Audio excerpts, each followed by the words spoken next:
Hello and welcome to this edition of Takeaway Tuesday, where today we're going to be talking about the issue of what is safety. I'm Andrea Chamberlain, a trainer and a child forensic interview specialist at the National Children's Advocacy Center.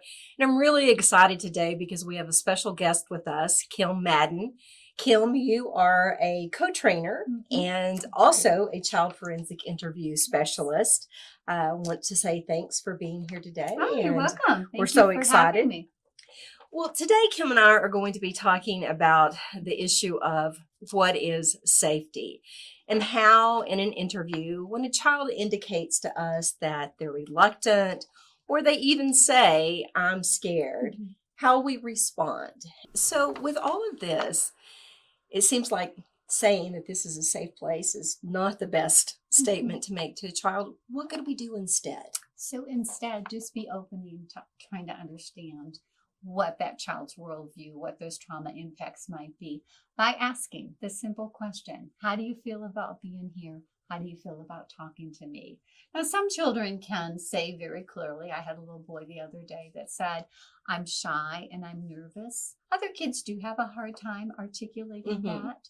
And if you can also observe, particularly if they do seem anxious, they're crying, they're chewing their fingernails, you can observe the behavior. I see you crying. Help me understand.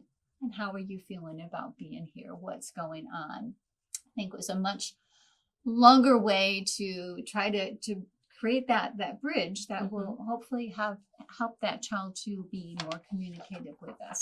Other thing that we can do, especially when children do say, I'm shy, I'm nervous, I'm scared, is to ask them, what is it? Is there something that helps you when you're feeling that's a great scared? response. Yeah, and again, some kids will be aware of that and will know, other kids won't. Thinking of a little girl that was sitting at the edge of the couch and told me she was scared. And so, is there something that helps you when you're feeling scared? And she said, if I could move down to the other end because that's in a corner, I feel a lot better in corners. So sometimes it's something as simple as that. Not always, but sometimes.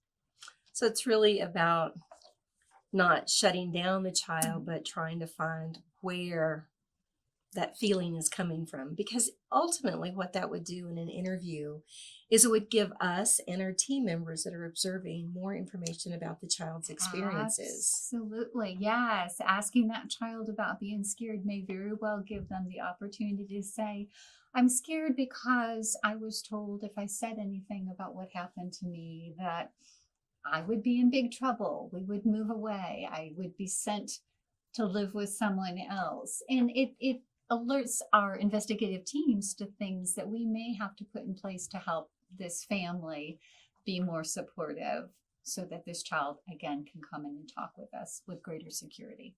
All right. Well, there is also, Kim, another statement that I have made as an interviewer.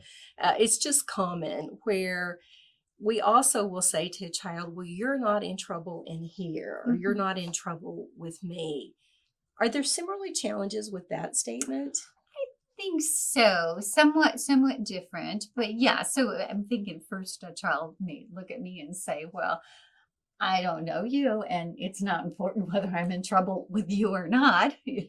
I'm worried about being in trouble with my mom, with my dad, with my school. So yes, it doesn't take into account, again, who that child fears being in trouble with. And we might be able to make that statement. I would say not across the board, never, but we certainly want to check it out first with our investigative team. I think you use the example if a child has been sexually assaulted and in the context of that, they have snuck out, they have drank and they're 15 or they've used drugs.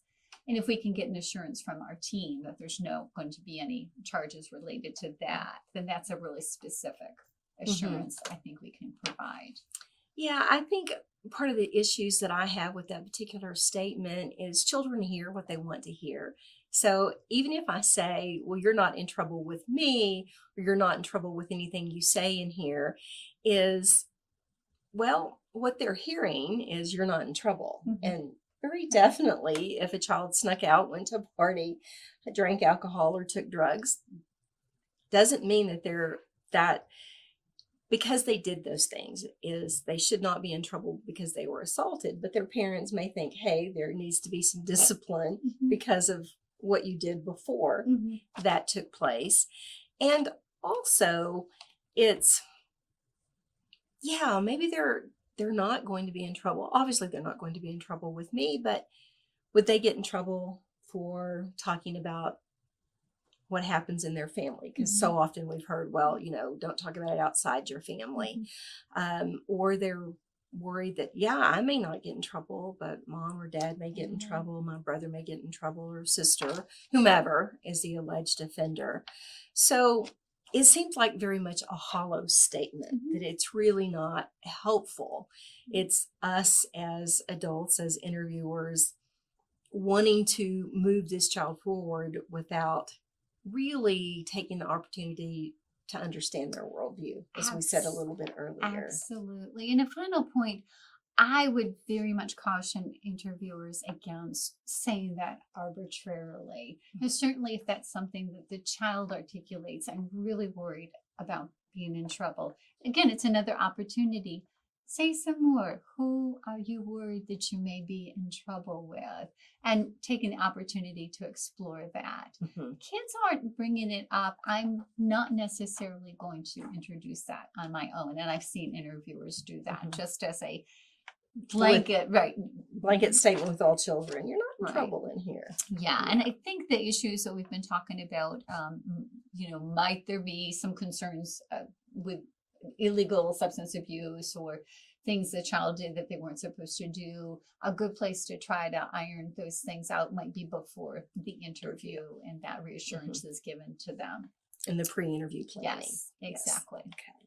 So we've had a great discussion today talking about this issue of what is safety, how to respond to a child when they say, I'm scared. And what we want to do is to ask for more understanding. Talk to me about being scared, or what helps you not being scared, so that ultimately we gather more information about the child's experience, and we, within that interview, give them the opportunity to share.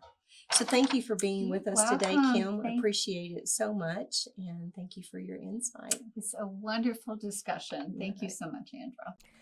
If you'd like more information, please check out calio.org. Also look at the NCAC Virtual Training Center for different webinars and seminars that have been recorded with experts in the field. And as always, if you have any questions or comments, please email me at the link below. Thanks, and have a great day.